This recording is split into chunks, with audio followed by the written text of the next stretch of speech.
आपके सामने एक बड़ी टेक्निकल बात करूंगा, जब तक टेक्निकल लोग हैं ना वो समझ जाएंगे। कौन सी लाइन है?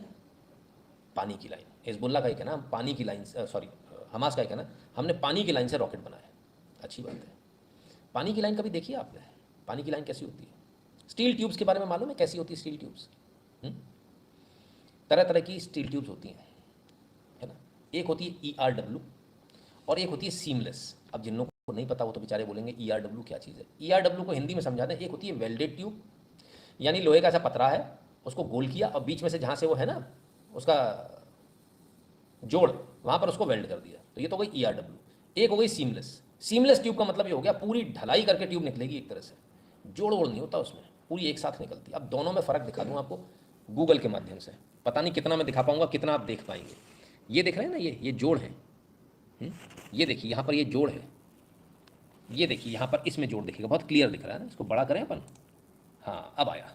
तो ये ERW है ना, इलेक्ट्रिक वेल्डेड होती है ये होती है पानी के लिए और तमाम सारी चीज़ों के लिए, ठीक है। और जहाँ बॉयलर्स का इस्तेमाल होता है वहाँ सीमलेस लगती है। हर जगह सीमलेस ट्यूब नहीं लगती, बहुत महंगी होती है, कौन लगाएगा सीमलेस? तो जब ERW लगती है, आप क्या कभी पाइप बिछे तो आप देख लीजिएगा ना, ERW आपके घर में लोहे का पाइप लगा ना सर, उसमें देखिएगा बीच में एक जोड़ लगा होगा ERW। तो पानी के लिए तो ERW का इस्तेमाल होता है, सीमलेस का तो होता नहीं है। सीमलेस क्यों सप्लाई हो रही थी? और अगर पानी के ट्यूब से यदि आप रॉकेट बनाते या आप लॉन्चर बनाते तो फट जाता, क्योंकि वेल्डिंग खुल जाती है। जैसे ही वो फायर होता ना, वेल्डिंग खुल जाती भक से, हीट से वेल्डिंग खुल जाएगी और वहीं के वहीं फट जाएगा, वो जाएगा ही नहीं आगे। तो मजबूरी क्या है? मजबूरी ये है कि आपको सीमलेस ट्यूब ही चाहिए है। सीमलेस ट्यूब पानी के लिए तो लगती नहीं है, तो सीमलेस ट्यूब कौन सप्लाई कर रहा था? चाइना सप्लाई कर रहा। चाइना से जब इस बात का सवाल पूछा गया, जब ये सवाल निकले कि भाई ये तो रॉकेट उसने दाग दिए, 5,000 रॉकेट बहुत होते हैं, सबको एकदम से तोते उड़ गए कि 5,000 रॉकेट दाग दिए, तो चाइना बोला कि हमें कोई मतलब नहीं है, हमने मिडिल ईस्ट की किसी कंपनी को दिया था। ये इस कंपनी का जवाब है, इसकी कंपनी का पूरा जवाब देखेंगे तो उसका कहना है हमने मिडिल ईस्ट की किसी कंपनी को दिया था। किसको दिया वो हम नहीं बताते, अपने अपने हम जो कस्टमर्स हैं वो नहीं बताते।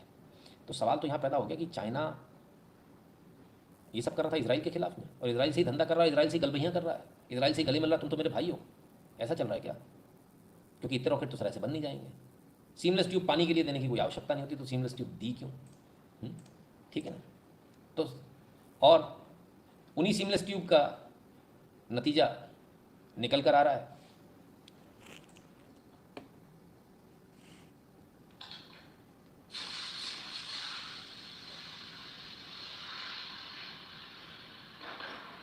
जेल लो भाई,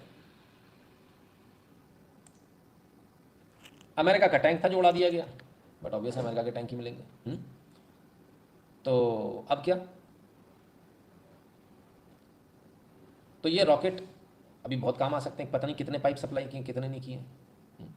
बहुत सारी चीज़ें हैं सर, एक चीज़ पे आप रुक नहीं सकते, एक चीज़ पे जाकर आप कहीं स्टैंड नहीं कर पाओगे। एक और चीज़ आ रही है, ये जो पैराग्लाइडर्स हैं इनको लेकर भी सवाल उठ रहे हैं कि बिल्कुल सेम पैराग्लाइडर्स जो है चाइना में बनते हैं, तो क्या चाइना ने ये पैराग्लाइडर्स दिए थे? ये पैराग्लाइडर्स भी चाइना से गए हैं। हमने कहा ना चीन परेशान है उस जगह पे अमेरिका की दखल से, और चीन को भी तो अपना फ़ायदा देखना है, युद्ध माने फ़ायदा, जो युद्ध करेगा फ़ायदा लेगा, सीधी सी बात है। अब एक और चीज़ समझिए, इस पूरे इलाके में ईरान जो सबसे ज़्यादा एमिनेशन खरीदता है, ऐसा बताते हैं कि वो चाइना से खरीदता है, क्योंकि देखिए ये चीज़ें कभी ओपन नहीं होती, खुले में नहीं आती, इसका कोई बिल पे GST का बिल नहीं फटता ना इसका, ऐसा नहीं होता। तो ऐसा बताता है कि ईरान जो सबसे ज़्यादा जो इक्विपमेंट्स या जो एमिनेशन खरीदता है वो चाइना से खरीदता है। एक और चीज़ आई इस बीच में सारे सामने, कि हमास ने जो इक्विपमेंट, जो कम्युनिकेशन के इक्विपमेंट्स इस्तेमाल किए, हमास ने जो कम्युनिकेशन के इक्विपमेंट इस्तेमाल किए वो चाइनीज़ हुआवे कंपनी के थे। तो क्या इसीलिए पकड़ में नहीं आ पाया इसराइल के, कि उन्होंने एक अलग ही बैंड, क्योंकि देखिए आप क्या, अब ज़रा समझिएगा, आप 3G चलाते थे, आप 4G चलाते हो LTE पे, वो TDE पे चलाते हैं, उनकी टेक्नोलॉजी अलग है, बिल्कुल ही अलग है। तो क्या ऐसी कोई टेक्नोलॉजी बनाकर उन्होंने दी जिससे वो चीज़ें सर्विलांस में पकड़ में नहीं आई और इसराइल कुछ भी पकड़ नहीं पाया? क्या ऐसा कुछ हुआ? या फिर ये सिर्फ कयास है, कुछ और ही मामला है? लेकिन ये बात तो है कि हमास ने हुआवे के इक्विपमेंट लिए थे और उनको कम्युनिकेशन इक्विपमेंट्स को इस्तेमाल कर रहा था। तो इसराइल इतना अच्छा दोस्त है, चाइना इतना अच्छा दोस्त है, चाइना ने क्यों नहीं बता दिया फिर, सारी लूप होल क्यों नहीं दे दी? कहाँ से दे देंगे सर? चलिए आगे चलते हैं, कुर्सी की चलो छोर से पकड़ के बैठिएगा। Chinese hackers steal Israel's iron dome missile data. ओए होए, 9 साल पुरानी खबर है सर, 2014 के आसपास की। इजराइल की आयरन डोम वही तो फेल हुई थी, तो उसका डेटा जो है, उसका डेटा चुरा लिया किसने? चाइना ने।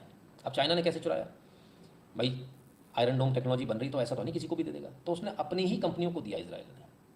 जिन कंपनियों को दिया, उन कंपनियों में बतौर नौकर या बतौर वहाँ के एग्जीक्यूटिव या उनके रिसर्च करने वाले चाइना ने अपने घुसा दिए। चाइनीज वो बैठ के इंतजार कर रहे थे कि ऐसा कब होगा, और उन कंपनियों पे उनकी नज़र थी, बहुत पहले ही उन्होंने उसमें घुसा दिया था। और 2014 में जाके वो सक्सेसफुल हो गए वहाँ से। हालांकि इस बात को लेकर इजराइल ने बड़ा मना किया कि नहीं ऐसा नहीं हुआ, लेकिन फैक्ट ये है कि वो फाइलें कॉपी हुई हैं, ठीक है ना? जो फुटप्रिंट्स है उसमें फाइल का कॉपी होना स्वाभाविक रूप से दिख रहा है।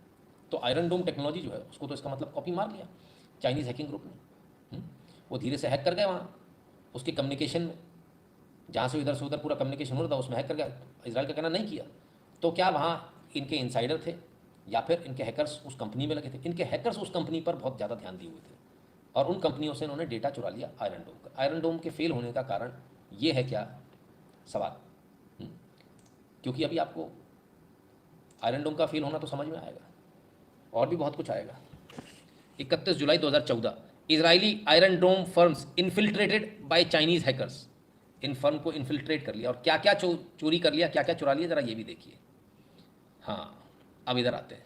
The documents were stolen over a period of many months related to Arrow 3 missiles, unmanned aerial vehicles commonly known as drones, ballistic rockets, cyber engineering services track the activities of the hackers over 8 months between 2011 to 2012, 11 से लेके 12 तक।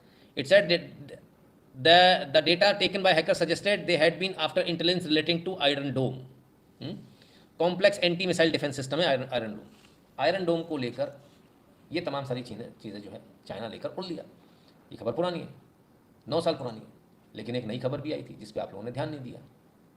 अभी इसी साल अप्रैल के आसपास 2 बार बड़ा hacking attempt हुआ, और आयरन डोम पर ही हुआ, लेकिन इजराइल ने स्पष्ट रूप से मना कर दिया, बोले नहीं।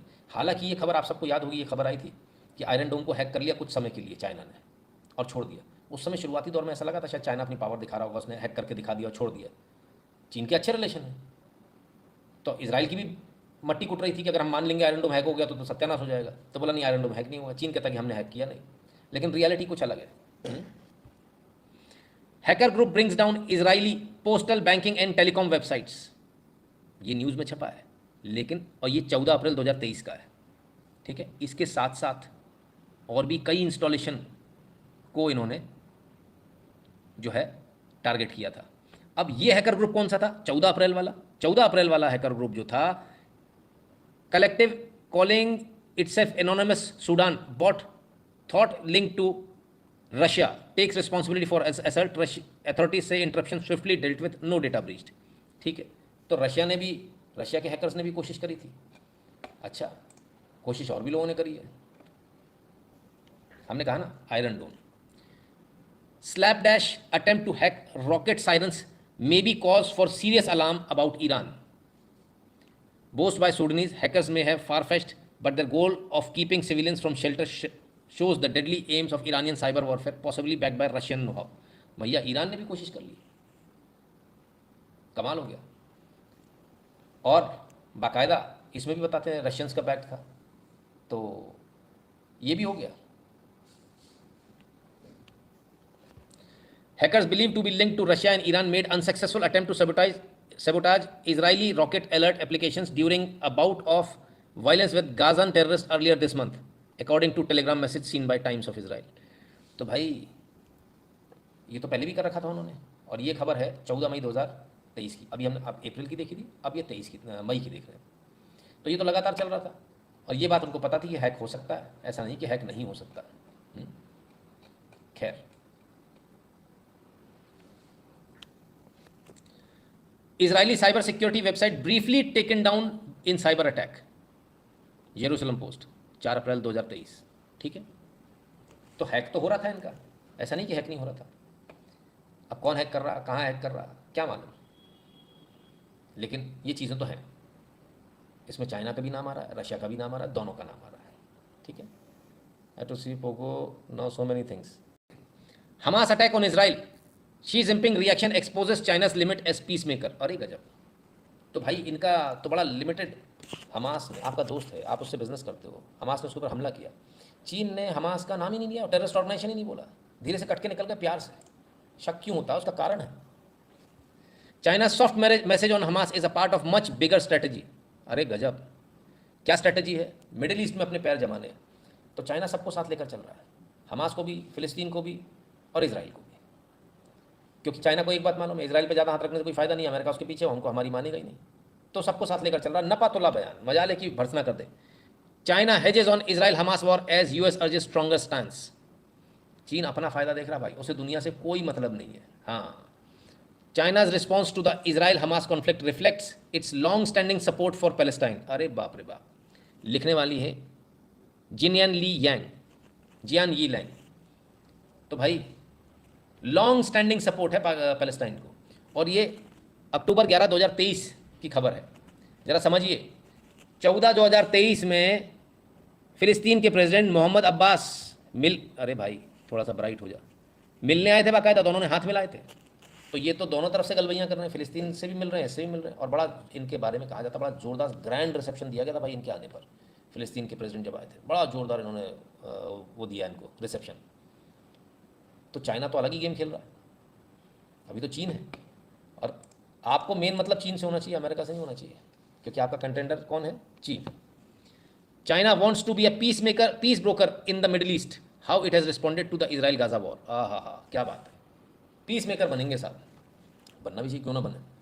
अभी वो किसी में कराया ही तो है समझौता, इसराइल में और उसमें सऊदी में है, तो उसमें समझौता भी तो कराया, जहाँ हमने कह दिया जो अमेरिका नहीं कर पाया वो हमने करके दिखाया। ठीक है, चौधरी बनना है सर सबको, हमने क्या कहा, सबको चौधरी बनना है। तो ये थोड़ी है अकेले की जो डबल साइड खेल रहे हैं। अभी हमने आपको न्यूज़ दिखाई तो थी CIA वाली, हाँ, US supplying weapons to both sides, Israel Hamas war, दोनों तरफ दे रहे हैं, सब एक से बढ़कर एक, कोई किसी से कम नहीं है। तो आप किस पे भरोसा करेंगे?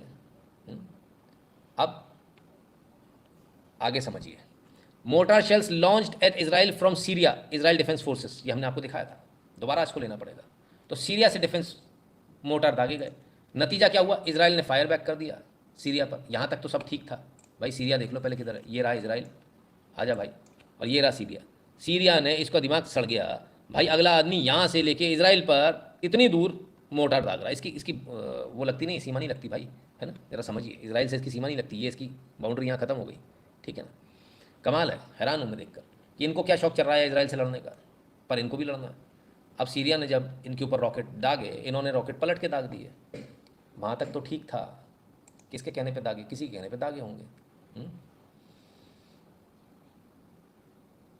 चलिए फिर आगे देखते हैं आज की घटना।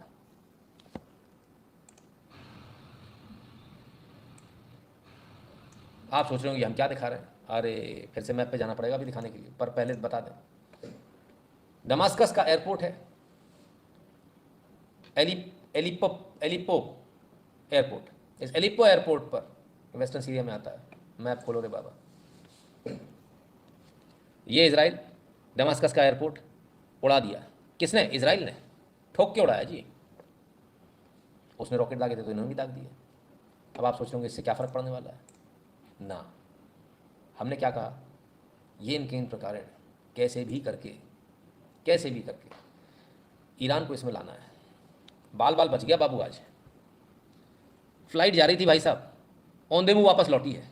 हाँ, तेहरान से किधर जा रही है? नॉट अवेलेबल, उतरना कहा था इसको, दमस्कस उतरना था और ठीक उसी समय उतरना था, बाल बच गए। कौन? बाबू सोना थाली भगोना। हाँ, ईरान के फॉरेन मिनिस्टर हैं हुसैन अमीर अब्दुल्लाहियान, ये इस हवाई जहाज़ में उड़ रहे थे और दमस्कस लैंड होने वाले थे कि मालूम चल गया भाई, धीरे से पतली गली से निकल गए, वापस लौट गए। देखिए यहाँ से आए, ईरान से आए, और ये यहाँ से वापस लौट लिए, ये रिटर्न है वापस, किधर जा रहे पता नहीं। तो साहब वापस तेहरान की तरफ चल दिए, बाल बच गए। थोड़ा सा इधर उधर होते तो इनका प्लेन धाएँ। तो क्या ये सवाल, ये क्या ये रॉकेट इसीलिए मारा गया था? क्या ये रॉकेट इसीलिए मारा गया था कि दमस्कस में हम ईरान के व्यक्ति को किसी को मार दें, और जैसे ईरान का व्यक्ति मरेगा तो ईरान को गलती नहीं करना ही पड़ेगा, उसकी मजबूरी हो जाएगी, ईरान इजराइल को ठोके, और जैसे ही ईरान ने इजराइल को ठोका पर्पस सॉल्व, बस हो गया काम। फिर दनादन दनादन दनादन हम यहाँ से ईरान को ठोकेंगे।